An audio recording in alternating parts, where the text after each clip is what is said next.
You and I both met with MJ at Intel, one of the co-CEOs. MJ is running products. We also attended Intel's press and analyst conference as well. What were your takeaways, Dan? Yeah, I mean, the conference was sort of, it was a iterative moment of kind of what's going on. I mean, if you wanted to sort of do the check, it was like Lunar doing really well.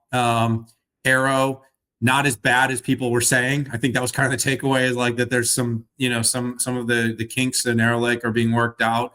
There's a lot of focus on Panther Lake and what's going to happen there. That seems to be a big moment for Intel, and that's really the big 18A sort of moment that people are going to wait and see at a high volume part.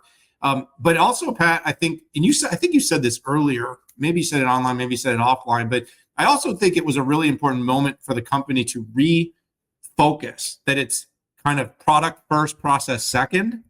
Which to me, by the way, and I'm not starting any rumors. I don't have any inside information. I've talked to the executives there for a long time.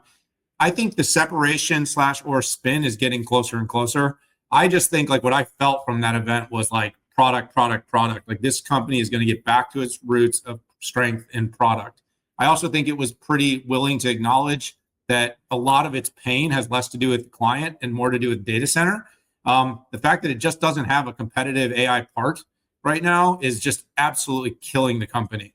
Has to get that going. It has to get DCAI back on track. So what I said in that last segment, I'm just going to sort of weigh in a little bit more on it, and then I'm going to pass this to you because I'm also getting close to time, and I want you to have some moments here. And I got corporate BS meetings, everybody. Don't you know how many corporate BS meetings I got to go to? So I got to end this podcast.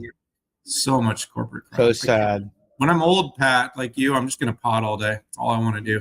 Just podcast and crap talk on Twitter. But the other thing I sort of would say is that like the client's side of the business has shored up. It just isn't that bad. I mean, I think that they've made the big investments. They've kind of kept the biggest customers in tow in many ways. They haven't ceded as much market share as people had feared. The ARM stuff has done okay, but it hasn't like crushed Intel in any way more than Intel was already being crushed by its own challenges and problems. And I think MJ kind of got up there and reiterated that a little bit.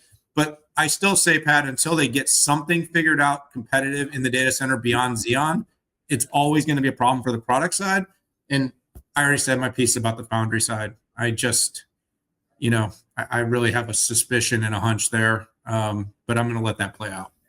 Yeah, so from a priority standpoint, strategic priorities, this is really a big carry through all the way from the themes of Pat's departure, the discussion that both you and I had with the co-CEOs.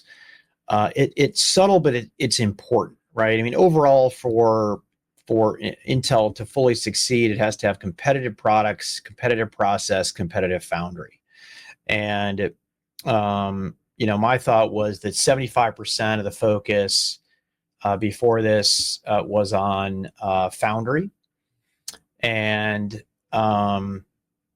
now it's products, which, it's interesting. I think it'd be very hard for the company to have competitive products without a competitive process. But if you're using somebody like TSMC, you could have much more competitive products. And I think this comes down to resource allocation and focus of the senior leadership team. And it seems like a subtle change here, but this is, I think Pat probably exited the company based on its competitive posture with its products, particularly in the data center side. Xeon has a lot of highlights, but AMD still continues to gain market share with the hyperscaler data centers, and it's nearing double digit with the enterprises as well. And interestingly enough, doing really well with Dell, right, on the EPYC side.